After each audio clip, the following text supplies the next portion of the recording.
আজকে আপনাদের সাথে শেয়ার করব বাঁধাকপির ভর্তা রেসিপি। একঘেয়েমি বাঁধাকপির রেসিপি খেয়ে যারা বোর হয়ে যাচ্ছেন, আজকের রেসিপিটি তাদের জন্য।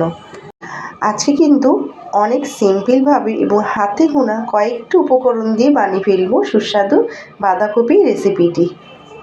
আর এইভাবে যদি বানান, রুটি পরোটার সাথে কিন্তু ভাতও একতলা ভাত নিমেষেও আপনারা শেষ করতে পারবেন।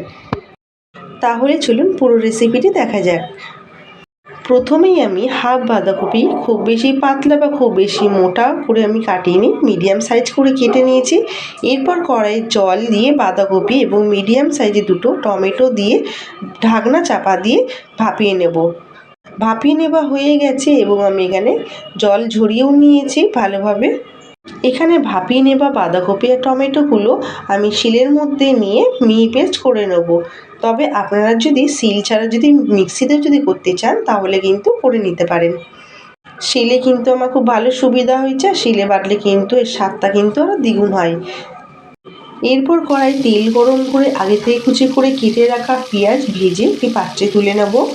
ওই তেলে কিছুটা 4 থেকে 5টা রসুনের কোয়া আর নিয়েছি শুকনো লঙ্কা ঝালের জন্য নিয়ে ভালো করে ভেজে নেব। তবে আপনারা যে যেরকম ঝাল খান সেরকমভাবে কিন্তু শুকনো লঙ্কার পরিমাণটা নিতে পারেন। বাকি তেলের মধ্যে ওই যে বাঁধাকপি আর টমেটো বেটে রেখেছিলাম সেটি দিয়ে খুব ভালো করে মিশিয়ে নেব। প্রথমে কিন্তু ফোড়ন হিসাবে কালো জিরে দিতে ভুলে গিয়েছিলাম, পরে আমি অ্যাড করেছি। সাথে অ্যাড করেছি হলুদ গুঁড়ো, লঙ্কা গুঁড়ো আর দিয়েছি স্বাদ ব্যালেন্সের জন্য চিনি দিয়ে খুব ভালো করে মিশিয়ে নিয়েছি।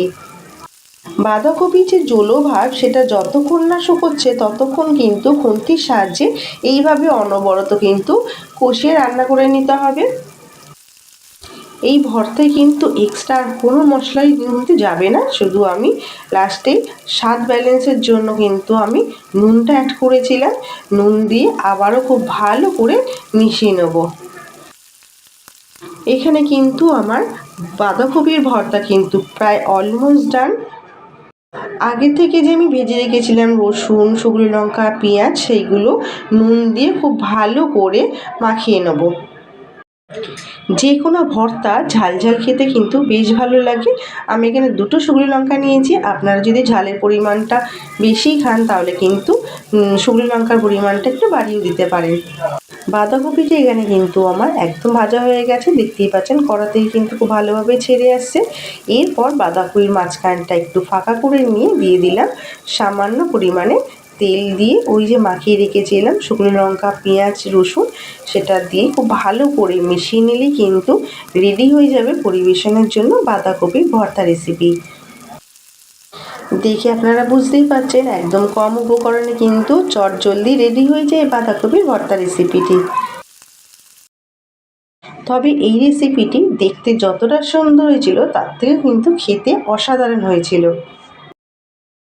বাঁধাকপির এই ভর্তা রেসিপিটি 2টো ছোটো ডান্ডি ধনেপাতা, লঙ্কা আর দিয়েছি 2 চামচ মতন সর্ষের তেল দিয়ে আমি এখানে সার্ভ করেছিলাম।